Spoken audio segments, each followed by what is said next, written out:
Buenas tardes. Por respeto a nuestra invitada, el evento se realizará totalmente en inglés. Good afternoon, distinguished attendees, students, faculty, CETIS authorities, special guests accompanying us, and representatives of the media, of course. Today we celebrate a special collaboration between CETIS University and NAFSA by means of the conversation Connecting the World, Constructing the Future, a dialogue on global education and leadership. NAFSA, Association of International Educators, is the world's largest and most comprehensive nonprofit association dedicated to international education and exchange, working to advance policies and practices to ensure a more interconnected, peaceful world today and for generations to come.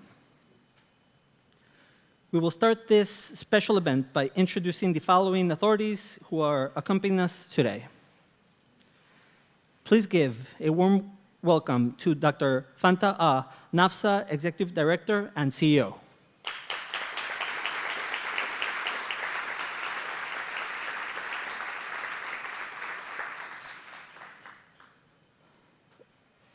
Dr. Fanta AW is an expert in international education and global relations with over 20 years of experience advancing in internationalization of higher education, cross-cultural understanding, and inclusive global policies. As the current executive director and CEO of NAFSA, she leads the world's largest organization dedicated to international education.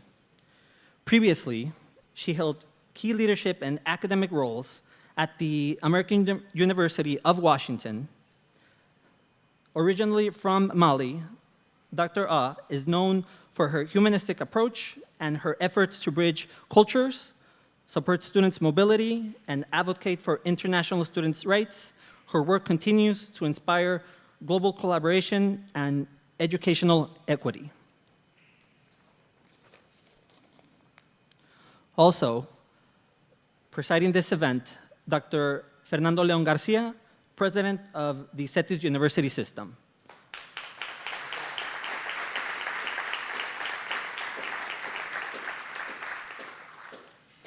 Who will now give us a message about CETIS' vision of internationalization and impact on students. President. Well, I think that we won't take any more of this valuable time that Dr. AW is spending here, but I'll just share with you that, as you may or may not know, and I'll just make sure that you do. In the case of CETIS University, it was created as an institution that was here to make sure that we could retain the talent for the region. However, 63 years after that, what we find is that we want to make sure that there is no graduate who has not had an international experience. Because if you don't, you have an incomplete education. And I think that goes and bodes as well relative to the commitment that CETIS has to develop the whole person, and that located in such a dynamic region, the Cali-Baja region, it is of utmost importance that in order to be a well-rounded citizen and in order to be a competitive professional, you need that international perspective. So I think that the dialogue that we're going to have today is intended to share with you, to broaden your understanding, your knowledge, your experience, your exposure to internationalization, whether you're a student, whether you're a faculty member, whether you are one of the representatives from business and industry, that we appreciate your presence here, or our good friends from the U.S. consulate here in Tijuana as well, and some potential alumni. So I think that we are elated that Fanta decided to do what many decide not to do, which is go across the border. There to be in Tijuana, and also in Ensenada later. Learn the virtues or the untold stories, positive mostly, that most people don't have of this region, and we thank you for that. So I think that rather than go on, about what CETIS does, it is clear internationalization has been one of the pillars, in particular of SETI's 2020. It continues to be part of the commitment we have as we're moving towards our most recent development plan, SETI's 2036. And so it is, I think, very appropriate that we were able to make agendas coincide and with your openness, benefit from your presence today. So, Dr. Aw, I ask an applause from the audience, and I ask her to join me here on the podium.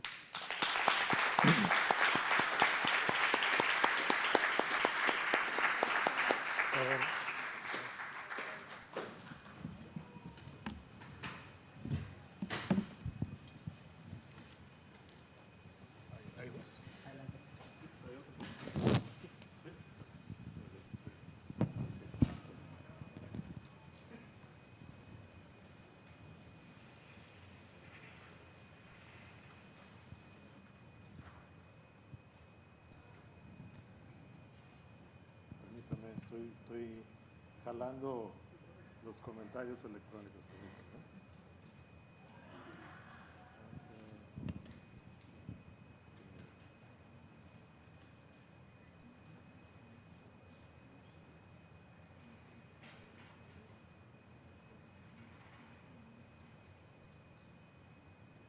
Okay.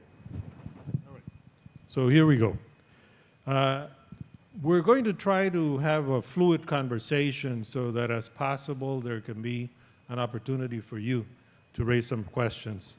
So rather than a formal conversation, as we agreed with Dr. Aw, we're going to interact on several aspects that will tap on her experience, her perspectives, some recommendations in general on international education, as well as, by the way, her own perception, since she was with us in Mexico City in October, Asamblea de Otoño de FIMPES in Mexico City, and she had an opportunity to interact with other Mexican university presidents.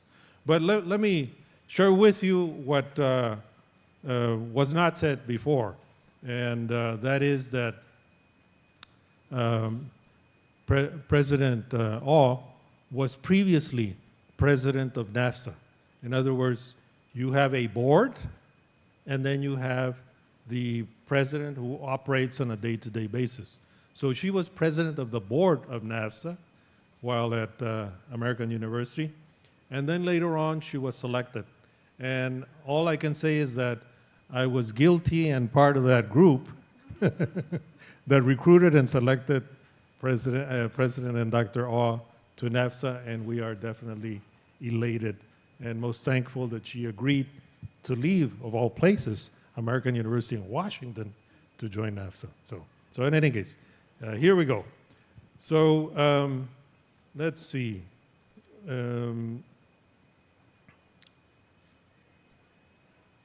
NAFSA is undoubtedly, as was mentioned earlier, the premier organization on international education around the world. And there must be a great sense of pride for you to be the leader of NAFSA. In particular, as we follow your path from Africa to the US and now to the rest of the world. Would you care to share some thoughts and insights on this great journey and accomplishment? Thank you. It is wonderful, first and foremost, to be with all of you here this afternoon. And I have to say, just having had a chance to visit the campus, I think I want to be a student here. I'm not sure that I would be admitted, so that will be whoever is in charge of admission, we probably will need to have a conversation about that. But what an incredible place and what an incredible energy to the place. You know, and thank you first and foremost, Fernando, for the gracious invitation. What Fernando failed to also tell you is that, as he said, he was on the board and was probably one of our most active board members, and it's wonderful that after rotating off the board, he continues to be a really important friend to NAFSA. So thank you for that. And it's really an honor to be with all of you here, especially when I look outside and you could be outside. You've chosen to be here, so I appreciate that.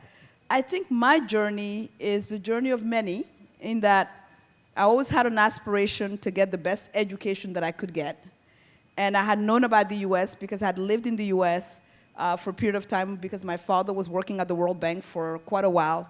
And I knew I wanted to go, after being educated in the French system, I knew I wanted a system that would really be focused on experiential learning. And I knew that the American system really had a unique feature of experiential learning, which is learning by doing, in addition to the fact that it's a liberal arts education. And I thought, what a great combination of having a liberal arts education with learning by doing, and it was the perfect match for me. So I knew that that was something I wanted to do, and also having been to international schools, I knew since the age of 7 that international education was something that was quite important to me, because it really, in many ways, transformed my way of thinking about the world and my engagement with the world, and I knew that that would be something that was going to be important. So that's what allowed me to continue my journey as an international student. I went and I worked in corporate. I majored like many in business, enjoyed that for a period of time, but I knew that education was something that was core.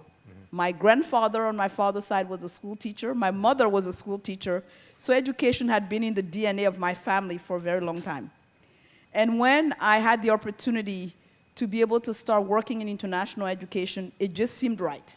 One, both the combination of being able to think about education holistically, but also to think about education across borders, to me was something that I felt was quite important, knowing that we live ultimately in a very interconnected world.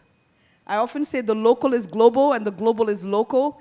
We don't have, I think, this ability to divorce those two things. And I think that's important, and I think it's increasingly more important how interconnected we are. And I think international education in particular really tries to leverage that, to help students understand how to think about themselves in the world, how to think about their responsibilities to the world, and also for faculty who do cross-cutting research across borders to really, in many ways, problem solve some of the biggest challenges we have. And I thought that that was important to be in that kind of environment. And I was at a university for 33 years, loved the experience being on a university campus, because there's something about the energy of students who are on a campus, and also seeing faculty, seeing administrators and staff all come together is something that I've always enjoyed, being in that kind of environment.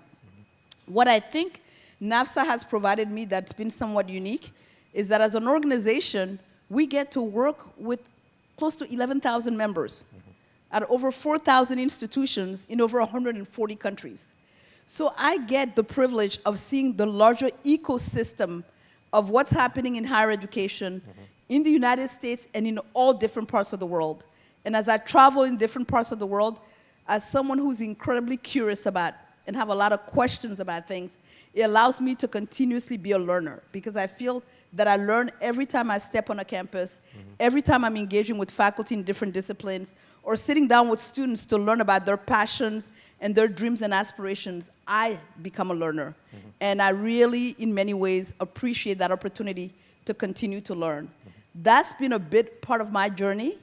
And for us at NAFSA, our mission is a simple one, and that is that we believe that every student of promise deserves an opportunity to be exposed to international education. They may never leave the country that they're from, but it doesn't mean that they cannot have an international education. We have so many tools available to us. The curriculum is the centerpiece of a university.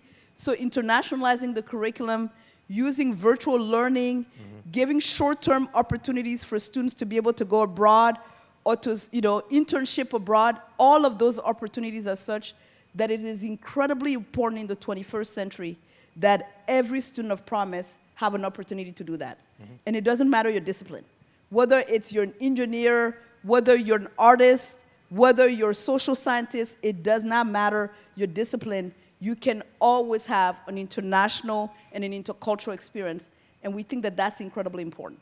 So that's really our primary mission, is to work with institutions to help them think about how they internationalize, to really, in many ways, create an engine for that kind of exchange, robust exchange among institutions. And ultimately, what we all have in common as institutions is, how do we prepare the next generations of leaders? And we want leaders who are empathetic. We want leaders with a broad view of the world. And we want leaders who are passionate about solving some of the critical challenges we have that know no borders. And I think that's our primary mission. And that's really been my journey. And I've been incredibly fortunate to have had an education that has afforded me this opportunity. And in some ways, this is my way of giving back. Thank you. A couple of things.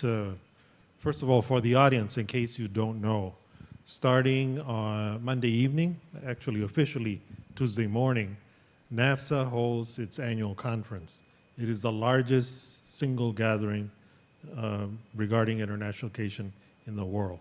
So, you know, we're hoping it'll be about 9,000, right? But for sure it'll be more than 8,000 at San Diego Convention Center from all over the world. So some colleagues from CETIS will be there. Other colleagues from Baja California will be there. There's a delegation from Mexico as such. So we anticipate that the benefits of having NAFSA in San Diego will definitely have a spillover effect. But let me go back to just to see whether you would like to accentuate or go beyond your initial remarks. Mm-hmm. And that's that we are going through a very complex geopolitical and social dynamics. You talked about, you know, the normal things that we would be doing in terms of trying to promote broader understanding, collaboration. But in these times, how do you see NAFSA as a potential conduit, instrument, enhancer, facilitator, so that we move towards better understanding, potentially towards building bridges? Yeah. No, I think it's an important question. And I think it's a very critical question. I think the world continues to change. We continue to be and see the wave of change happening across the world, certainly. And I think one of the things that I'm often reminded of as a sociologist is that we have endured many inflection points in history, and this is one of those inflection points, I think. And one of the things that we've known is that throughout time, mobility has always been part of human nature, and it's going to continue to be the case. Mm-hmm. And international education has been part of that mobility. Mm-hmm. International education is more than mobility, mm-hmm. but it's been part of that mobility. Mm-hmm. And the fact that we're going to have over 8,000 people who will be coming together from literally over 110 countries, mm-hmm. and from all institutions around the world, tells me the resilience of our field, mm-hmm. but it also tells me something that is more important, and that is that you can have the political situations that we have in our different parts of the world, mm-hmm. but international education is that bridge. Mm-hmm. And we understand that it is a very critical and an important bridge, even in times of challenges. And if we can come together to try to figure out how do we solve that, how do we really in many ways cross those bridges, mm-hmm. then I often ask myself, then who will? Mm-hmm. And so this is really the call that I think we all have and the responsibility that we all have. Mm-hmm. And education is that. That's really what it does. It opens doors of opportunities, mm-hmm. and it allows for social mobility in many ways that are quite important. And so our ability to talk about the value of higher education during this time, I think is ever more important. Mm-hmm. And I feel like we have many stories to tell, mm-hmm. and we have a lot of things that are proof of concept, mm-hmm. for why it works. So it falls on all of us to continue to tell those stories. It doesn't mean that it's not hard. It doesn't mean that we don't have major challenges and headwinds ahead of us, and we're going to have to confront those headwinds.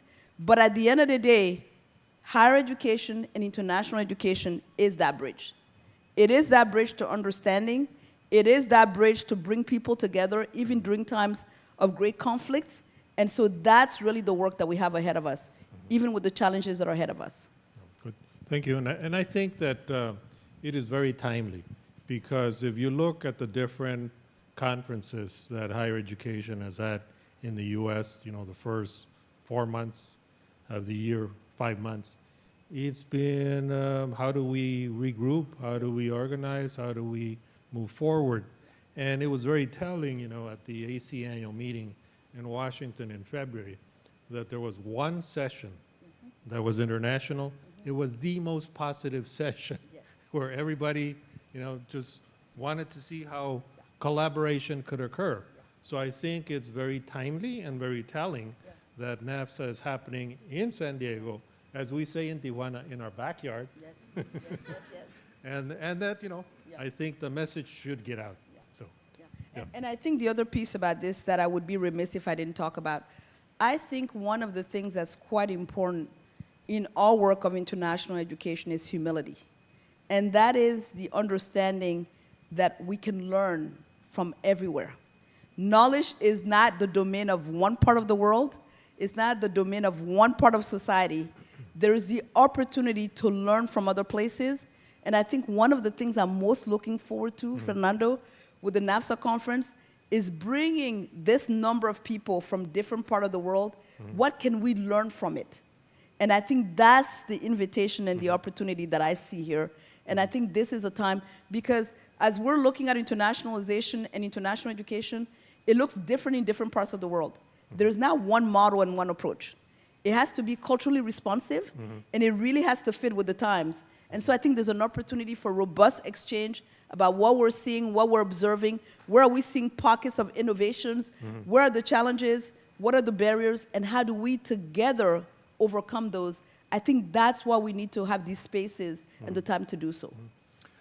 Let's move on to international education, how it is understood, and how it can be promoted and implemented. And I think there are 2 points of reference which I believe has shifted a little how we understand international education. One is, of course, the difference between pre-COVID and COVID and post-COVID. So, you know, it impacted how we understand and how we promote. On the other hand, what we see is coinciding with the COVID times are the 3 Ps, which you referred to on numerous occasions. And that has led us to find not only the traditional way of saying international education equals student mobility, physical student mobility, but as you cited earlier, there are many other ways. Can you reflect and share with the group how you see this changing, and where the constant is that opportunity to have students and faculty enter into contact, learning, and developing a global and diverse perspective? Yeah. No, I think we've seen a major shift in the notion of international education, and we've seen, I would say, a more sophisticated and more sort of nuanced approach to how we understand international education. This idea that international education is you live here and you go and study there, and that constitutes international education, has been a little bit myopic, and we understand that it is much more nuanced than that. And what we have seen, particularly in some parts of the world, is that they've built capacity at home, where they no longer, there used to be a period of time when you had nation states that were sending their students in large numbers to other parts of the world to acquire knowledge, to then be able to come back and contribute in all of that, and now have moved to a place where they're developing those capacity at home, whether it's bringing in other educational style and approaches in their home country and wanting to educate their students at home, but really focusing on the curriculum and internationalization of the curriculum and what we call internationalization at home. That has become, I think, much more a wave that we've seen that I think is quite healthy and is important. Because the truth is, with the number of students who need access to education, we'll never be able to have that many students leave their home country to go and get an education elsewhere. But it means we need to bring that education to them. So that's one wave that we've seen, and we've seen that continue to increase. The other thing that we've also seen is really technology and how institutions are leveraging technology. And with collaborative online learning that's happening with COIL, we're seeing faculty, for example, maybe have a business course, international business. They may have a class in international business here or maybe in Mexico, but then they're going to connect with another faculty in international business somewhere in Bangkok. And students are able to then have some shared curriculum, and faculty through technology and mediated technology can have 2 classrooms that are now having interaction, being able to collaborate on projects and things. So technology has been an important enabler in the way in which we think about internationalization and international education. And then I cannot emphasize enough faculty and research. The cross-border collaboration that happens with faculty on so many areas of research is incredibly important. Food security, anything that you can think of, we're seeing collaboration around those areas. And one thing we know is when faculty buy into internationalization, the students do. Right. Because faculty are absolutely critical to that. They're then able to infuse that in their curriculum, to incentivize students to be engaged in that and so forth. So that's been, I think, an important one, and partnership among institutions. A lot of creativity around partnerships among institutions with exchanging ideas, exchanging faculty, staff development, all of those different things, I think have allowed us to say internationalization is more than just mobility of students. It is much more nuanced than that, and I think that's a very good thing for the field. Oh, good. During COVID, IAUP, the International Association of University Presidents, carried out a survey on, leadership trends, what was happening during COVID. And one of the questions was, how is collaboration occurring without mobility? And it happened. In fact, as Thomas Friedman said, there was more collaboration then than ever before. Yes. So the problem, of course, is that we are going back to wanting to do it how it was. Yeah. And so we have to learn from this. But I think that the points that you raise are things that we've tried to accommodate to and integrate here at CETIS before. There's still a predominance in terms of face-to-face mobility, but they're hybrid. There's online. There's internationalization at home. We have our summer program in Ensenada where you'll be, tomorrow. And so it's a matter of, number one, putting the different options so that depending on the circumstances of the students, they can take advantage of that. But we always have to remember that it's the faculty who are going to provide the continuity. If faculty are not on board, you were just saying that, then it will not perpetuate. It will probably go as far as the enthusiasm of the students who were here, but they're long gone. So, so we need to make sure that faculty are part of this. So, so we're talking about internationalization in general. So how is it that if an institution wants to promote internationalization beyond the simplest way, which is student mobility, how is it that you see universities truly internationalizing? How can universities move forward on an internationalization agenda? So I will start with what I don't think works very well. And often as I travel and I spend time with universities, they often will tell me, we have memorandum of understanding with 80 universities. And they'll list out all the universities that they have MOUs with, right? Yep. And then I'll say, well, how many of them are actually active? Then I'll get a pause. And you can, count on one hand or two if you're lucky, how many really are active, right? And I often say, it's not about the quantity, it's the quality that really matters, right? You can be an institution of any size, and it's not that you've had a memorandum of understanding with X number of universities. What is the quality of that memorandum of understanding? How much of it involves shared things around curriculum, faculty exchanges, all of these different things that we know are important to internationalization? So I would say, what's most important is the nature of the partnership and the sustainability of that partnership. Because if you can't sustain it, it's really hard to have what I would call robust, real internationalization. I think that's one part. The other thing is, I always say it's a continuum. You have to start somewhere, and you continue to grow. And I think often people may get discouraged because they're like, well, we're starting here. And I'm like, you have to start somewhere. But you have to have an end goal in mind, and you have to work toward that. It does require some resources, but the resources sometimes are not even financial. It's really human resources. It's people having a mindset who believe and understand the nature of this work. It also happens with really faculty development. And that is spending time helping faculty figure out, how do you internationalize your curriculum? How do we involve the different players? Where is the role of interdisciplinary and multidisciplinary work in internationalization? These are some of the critical elements, I think, of internationalization that becomes important. And in finding your partner, they have to be partners that are a good match. Right. They have to be a good match in terms of mission, and they have to be a good match in terms of the vision that you have to make this work. So part of what we do at NAFSA is really what we call matchmaking. We say to institutions, we are not, we're going to create the space and the environment for you to find partners that are like-minded, but where you're going to challenge each other and you have common goals and you're going to develop together. And I think that's an important part of what internationalization really is. It's robust, ethical, and trustworthy partnerships. No, I think, you mentioned partnerships again, and I'll go back to the survey, because one of the questions involved, so what is it that you're seeing? We asked the leaders, and they said, well, during COVID, as well as the next 5 years, we feel that partnerships are going to be important. It is through partnerships that we were able to connect and provide continuity to the education that we were offering. It's partnerships that is going to enrich what we do. You can't go at it alone.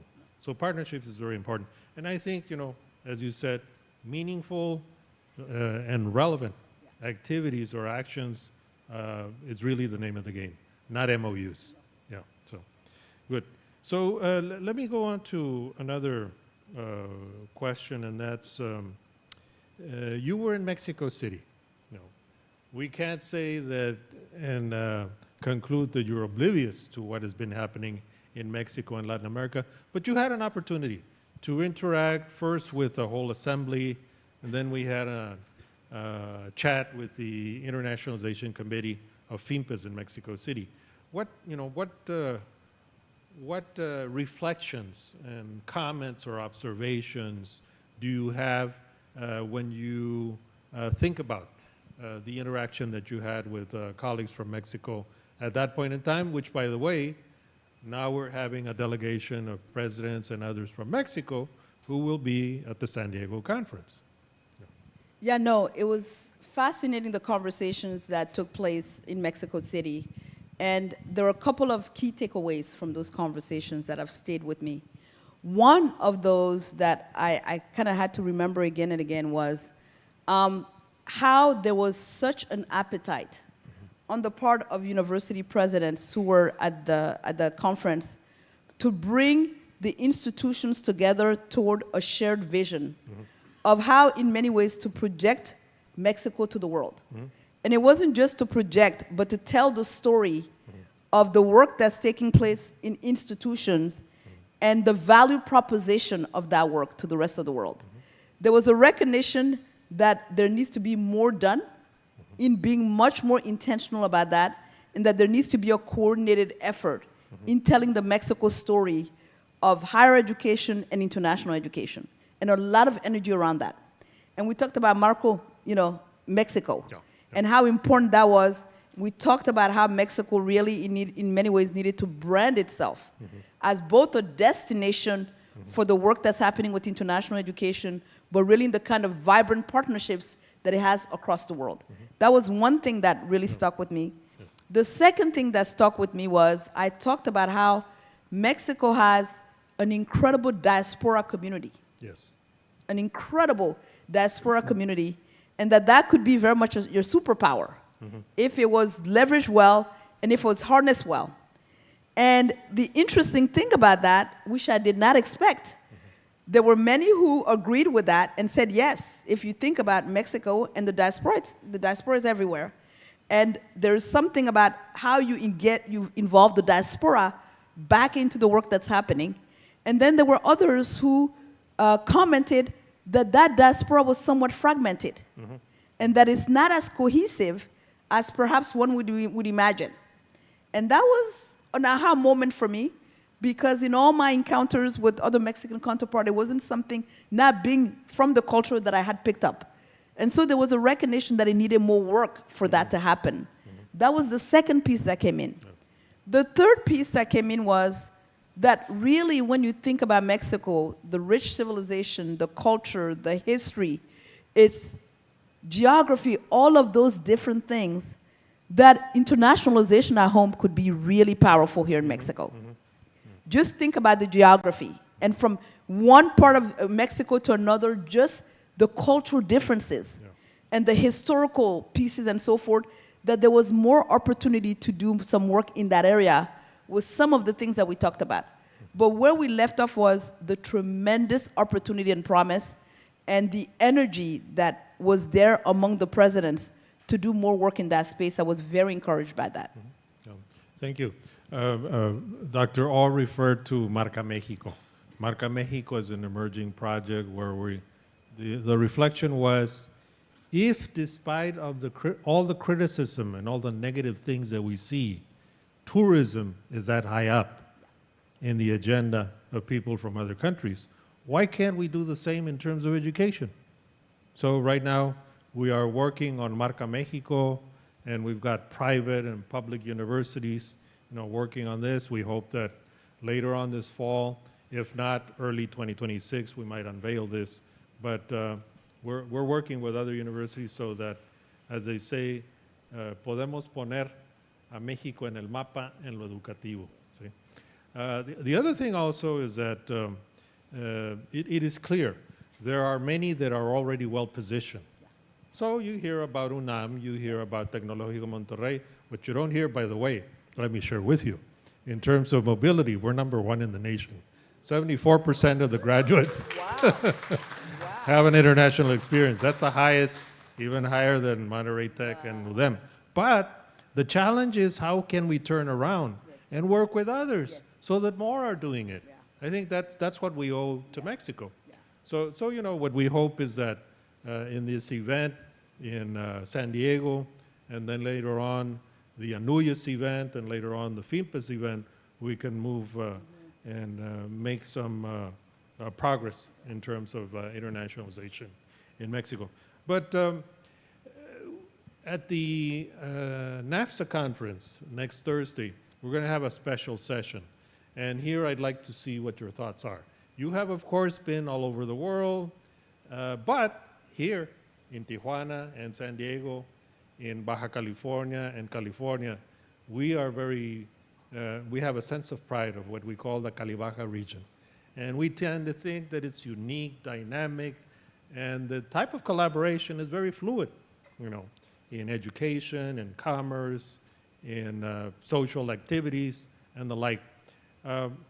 What is your feedback to what we think is unique, and to what extent do you feel that the type of examples and dynamics that we are having, very positive here, can maybe serve as examples to other border areas in the world? Or where can we learn from so that the Cali-Baja region can be even better?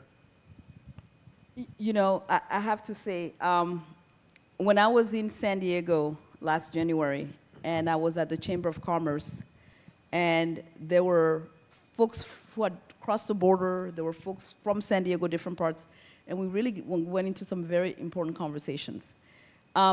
It is unique.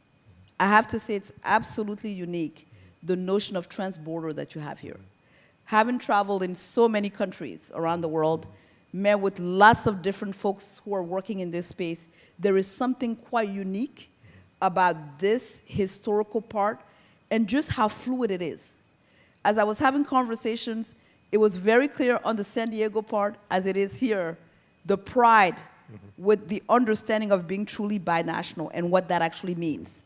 And as I probe more and more people, well, tell me more about what you mean by that. Tell me more. They really could give me specific examples that happened, and it wasn't happenstance.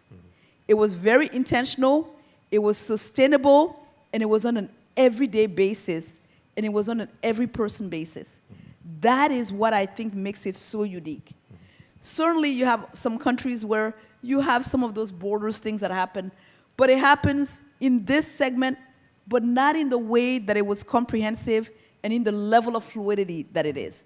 And I think that's quite unique, and it's really something that I left San Diego with a much deeper understanding and appreciation of.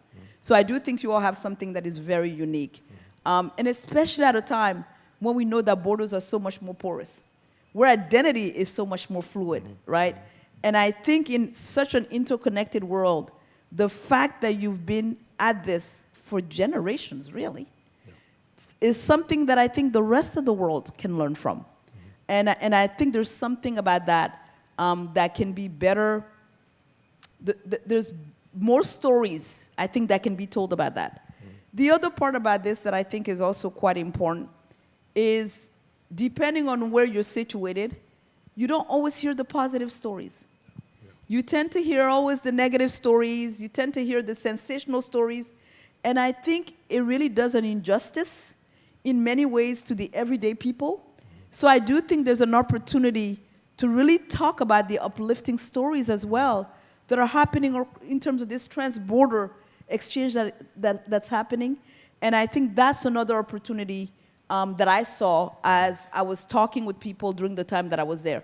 So it is something really unique and special. And I have to tell you, today was quite an experience that was a bit surreal. I must say this. So here I'm driving, and I'm looking, and I'm looking, and I'm looking, and I'm like, surely there'll be something that tells me, where is this border here, right?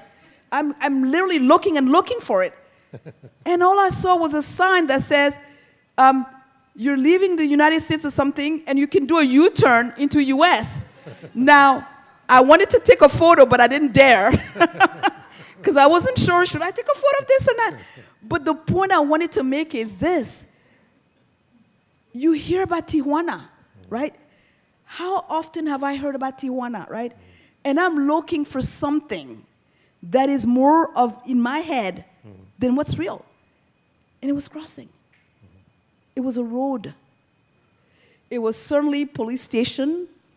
And literally in 20 minutes, I was here. This, to me, symbolized in the most profound way what we mean by cross-border, intercultural, interconnected. There is no more powerful symbol of that than this. And I literally, when I got to the first university, I had to stop and truly reflect on that and say to myself, where do we get these stories? How do we question these stories? And how do we get ourselves much more understanding of the realities in ways that sometimes seem so out of our reach, and yet they're so close? And part of that answer is to listen to each other's story, to validate each other's existence, and to understand that ultimately it is really about our shared humanity. And that, to me, is the most profound lesson that I think we can learn every single day. Every single day. No, thank you very much.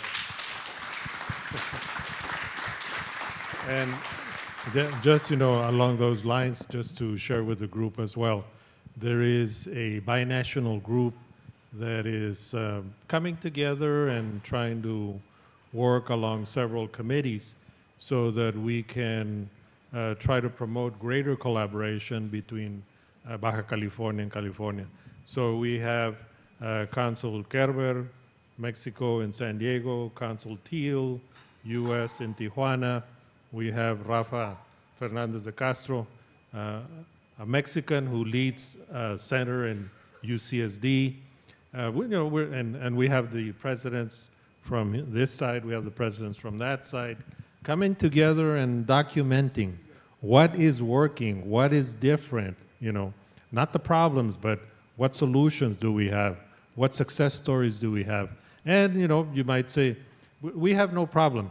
She was at UABC, and that's okay because as part of the Cali Baja consortium, right now we are trying to launch a joint program, UABC and CETIS, to offer to students from the California State University system so that they come, so not for students to go there, students from California to come here to Baja California. Knock on wood, hopefully it'll materialize, but we hope that that will be the first of 6 different nodes or clusters in Mexico where we could do the same with the University of Texas system and others to promote, greater understanding. So in any case, I think, why don't we go to some questions and answers before we ask you for some final reflections to our students and faculty. So let's open it up for any questions or comments you might have. Here. Hi, Doctor. Just 2 quick questions. Question number 1 is a more serious question. Did you already try the tacos here? Did you like them? Just kidding. So one thing I've learned about Mexico is as you travel from never say which one is the best. I have learned that lesson very fast. We'll keep it between yourselves. Yes, you and I will have a sidebar conversation. And the second question is, so I graduated 10 years ago, and just a couple of months, I've started to work with SETIs and try to bring back a couple of my experience throughout my career and stuff. But assuming I'm not a teacher yet, and I'm learning through the ropes and going, how does one participate in this globalization, this process that you guys are talking about, without being a teacher, without being at SETIs, without being I want to say like a formal educator? Your day-to-day, what do you suggest? No, I think it's a great question. Two things about it. One is that when we think of global education, we have to think about the entire ecosystem, right? We talked about the role of faculty, we've talked about the role of universities, but industry plays a very important part. Community-based learning plays a very important part of this and so forth. So part of what we've been talking about is the need to democratize more the work that we're doing. How are we doing this work that involves community? How are we doing this work that is co-created with industry and other folks who have an interest in this field? And what I will say to you is that on an everyday basis, the work of international education happens sometimes in places that you won't even expect.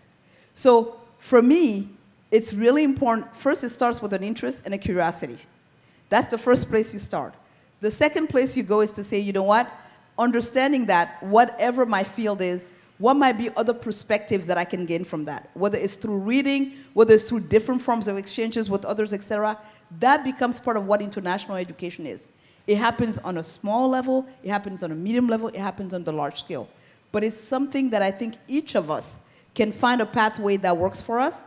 And so that's really where I would start. And I would say, now that you're here at Cities, is to say to yourself, you know what? I'm seeing all of these different things that we're doing around this area of work, including this Baja California initiative and so forth. Where can I plug in, and how can I be engaged as just a regular citizen who cares about these issues and have some ideas and perhaps expertise that I think I can bring to that? That's where you start. Awesome. Thank you very much. We have another question from this side. Yeah. Hi, thank you. My question is about like the borders, but I'm thinking like specifically about like physical or geopolitical borders, but more as in resistance to connect with other cultures, because, well, resistance to change is something that maybe is sometimes difficult for us. So I would like to hear about your insights on other strategies on how to abord this topic. Thank you for that question, because I think it's an important one. And this is this piece of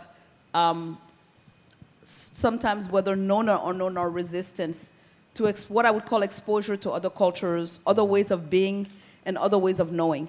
And what I would say is that a lot of times over the years, I've had to learn a couple of ways of trying to approach that in order to break the barriers. One is starting from the perspective, going back to humility, is starting from the perspective of not assuming. I don't want to assume that in someone now wanting to engage with me doesn't want to engage with me because of all the different assumptions that we make about them, right? I start by asking questions. I like to ask questions because I find often when you can ask questions that are not accusatory, people can open up. You can start to build some trust with people in a way that allows to understand where they may be coming from. That's the first part of it. The second part of it is that a lot of times it's fear. And we have to be able to figure out where might that fear come from and where can I find a common ground. I often say that no matter how vehement our disagreement can be, surely if we're vested in that relationship, there has to be a place of common ground. And we have to find what that common ground is.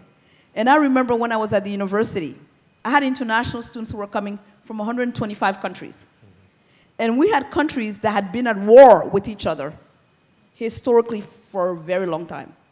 And when we brought them together and everything else, some of those tensions were there because of what they had learned about each other, because of what their perceptions were of each other and so forth. And there were some things that we did that were small and things that we did that were big. One was, I always say it's incredible, going back to the taco story, it's incredible how food brings people together. I often say to students, how many ways can you cook rice? Just think about that, right? And so you have to find things that can be common ground with folks to begin in many ways to disarm them of their fear, of their misconceptions, of their misunderstanding and things like that. So that becomes one of the ways that you do that. And it has to be intentional. It has to be intentional. It doesn't just happen. So that's one of the ways. The other thing is, I always used to say on university campuses, and I say this everywhere I go, you can attack the idea, but don't attack the person. Those are two different things. Mm-hmm.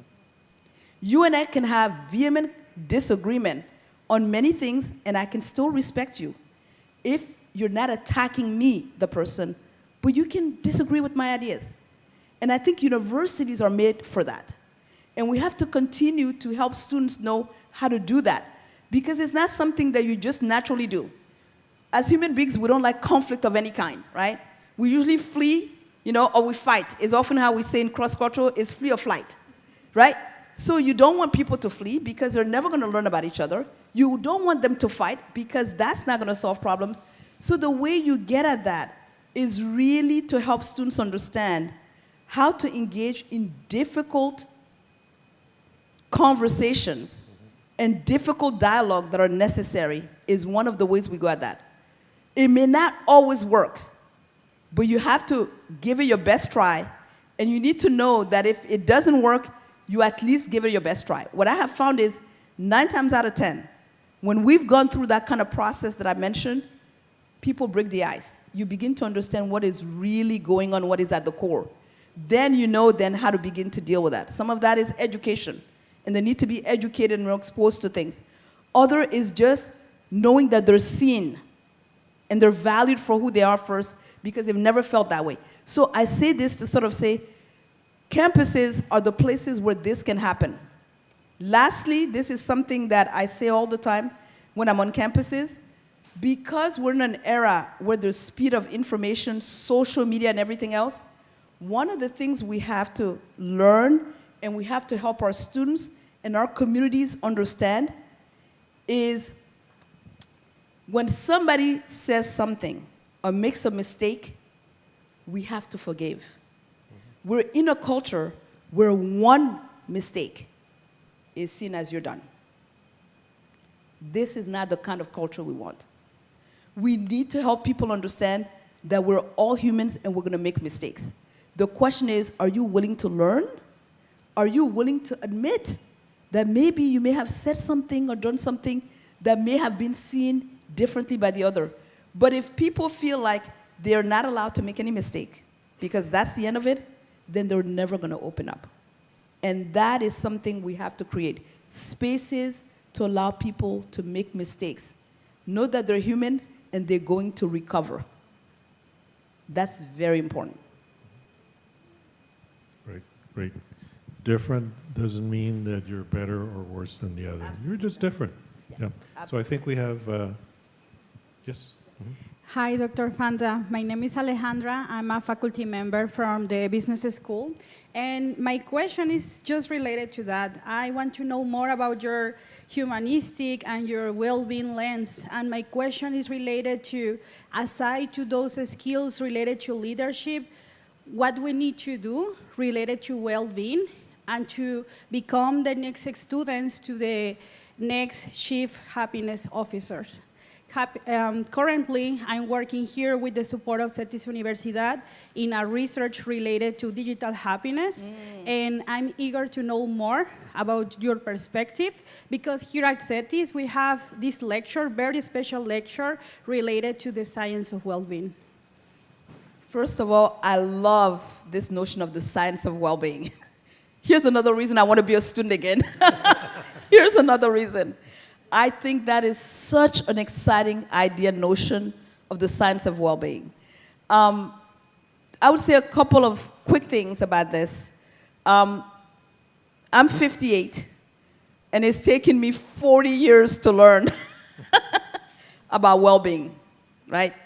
Either you work too much, you work too many hours, you don't take care of yourself, all these things that we've learned and that we've been socialized to do, right? And I would say COVID has been the best teacher for me. Because during COVID, when we're all on lockdown, when you had to literally work, I don't know how many hours and all of that, you had to learn some important lessons of that. And one of the ones that I picked up was walking. I walk 5 miles a day. And it has been the most liberating things I have ever done. And as I look at a beautiful campus like the one you have, and talking about the science of well-being, movement. I think movement is so important. And I didn't learn that well enough till much later. And I really hope that people learn that much earlier, right? So when I think of a campus like this, as part of the well-being, I used to do this at my university. And I used to say to students when they came for office hours, I would say, if you can walk, make sure you bring your shoes. You will notice I always have these because I walk, right? I would say, make sure you bring your shoes. And then they'll say, why? I said, because we're going to have a walking meeting, right? We have such a beautiful campus. We're going to walk and talk. You can tell me about what's going on with life and all of that. I used to do that with my team. I would say, who wants to do a walking meeting? We now have our phones. If you have to stop and take a note, that's fine. But what I found with that is that it created a different space and an opening, and you could get movement in, and you could get a lot of things done.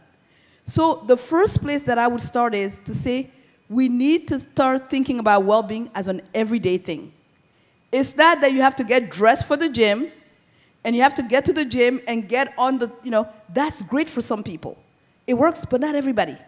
So I think that's an important part of well-being. I think another part of well-being that we don't talk enough about is spirituality. It's not for everyone, and that's fine. But for those for whom it's actually something important, it's incredibly important for meditation and reflection. That's another piece of well-being that I think comes up. And then one of the most important pieces of well-being is eating habits. It's the food that we put in our bodies. And so I often say to campuses, if you're serious about well-being, you need to first look at your cafeteria, and you need to say, what are we feeding our young people in our cafeteria? And I used to remember in my university, students love pizza. You can never serve them enough pizza. That's just being a college student. So I would say, okay, this is what they like. We're going to have pizza. But with pizza, we're going to have some other healthy things with it, right? So it's not that you eliminate all the things that people like, because we're human beings. We're going to crave these things. But what are other things that we can balance? And then lastly, you know what we had on our campus that was really transformative during COVID? A community garden. A community garden. I used to go every day during COVID. When students were on lockdown, I would say, meet me at the community garden. There is nothing like putting your hand in the soil, planting and seeing it grow, and come back for that. These are all pieces of the well-being puzzle. One of the students was mentioning that as part of the sustainability effort here in this campus, we have that, the garden, right? So in any case, I think respectful of the time, any closing or parting thoughts that you'd like to share with the students who have gone abroad, with the students who are thinking of going abroad, with the faculty who have accompanied students or are thinking about accompanying students, or any others that you would like to give some final thoughts as we close this session? Wow. What I would say is, first and foremost, thank you for the opportunity to be on this campus. Thank you for the opportunity to be able to learn over the next day or so. I'm really looking forward to the learning opportunity. I think for the faculty that is here, it goes without saying, every single student that you touch through education has a ripple effect. And that is the most important responsibility that we get to have as faculty members. And what a gift to be able to give that. That's for the faculty. I think for the students who are here, you are our present and you are our future. Whatever we haven't done right, we look to you to do better than we have done. And I think for those of you who are at an institution like CITES, what you have to recognize is what a privilege you have. So take that seriously. Take your education with the seriousness that it deserves, that I know you do, and know that we're counting on you. Because truly, when I think about our collective future, it is our young people. It's our young people here in Mexico, it's our young people in the United States, and everywhere around that we look to as we think about our present and our future. And that excites me tremendously, Because when I spend time with students, I leave energized because you challenge us, you ask the hard questions, but in many ways, you're willing to do the work of problem solving. And I think that's incredibly important. And to the staff and others who are here, you are the glue. You are the glue to the institution in lots of different ways. Continue to do the important work, because what we do in education really does matter. It really does make a difference. I know there's been a lot of questions about higher education and its value and all of that, but I have no doubt, and I think for any of us who've had the benefit of an education, we know how important higher education is, and I think that's what we're called to do. But thank you. Please join me in acknowledging and recognizing Dr. Aw.